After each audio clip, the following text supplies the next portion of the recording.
Hey, good morning, New Life. I always enjoy this part of our worship service where we get a chance to know somebody as part of our church family called Community in Context, find out what God's doing in and through their life. And today I'm with my friend, Cara. And so thanks for being with us today. Thank you for having me. If you could just, because I've gotten the privilege of knowing you better, and let us know a little bit more about you. You can even tell us a little about Scott if you want to. So my name is Cara, and I'm born and raised in Southern California. I moved here 2 years ago because I followed a man here. I had been about to start nursing school. I met a man named Scott, and we did distance for 2 years while I was in nursing school, and then I moved out here and started my first nursing job in Lee Summit Medical Center in their ER, and just recently switched right before COVID started happening, and I moved to St. Luke's on the Plaza in their interventional radiology department. That's very nice of you to give props to Scott for being a man, so good job, Scott. I didn't say boy.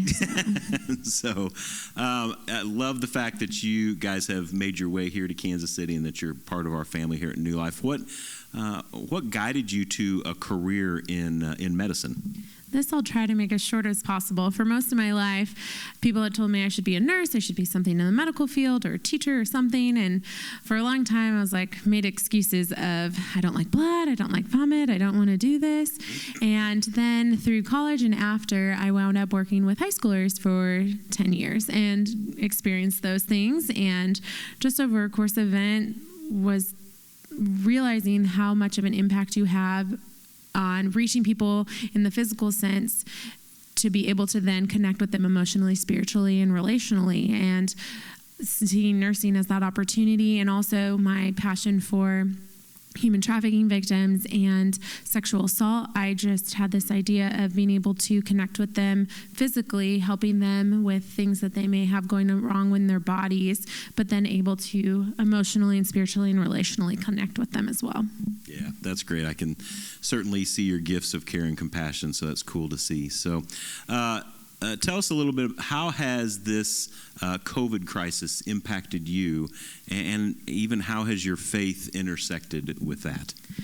So for me, because I switched from the ER where I would have been fully immersed in the COVID pandemic, I am now in interventional radiology. So a few things that I've been seeing but may not be necessarily directly at me is my coworkers are experiencing, because our numbers are down, because we're not doing elective procedures, patients are avoiding the hospitals because of COVID.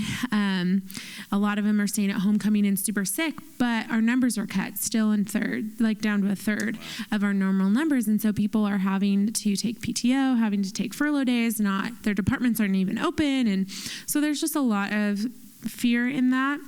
And then even with patients, that's where I'm seeing it the most, is patients are normally coming in vulnerable, fearful, and hurting, and they have their family and friends to support them. And right now they don't. And FaceTime and phone calls, yes, while they are an effort towards something, they're just not enough. And I've had patients crying on my table recently. I had a patient crying out for her family, crying out for the Lord during a procedure. And I just came up beside her and quoted scripture into her ear and just told her that we were there.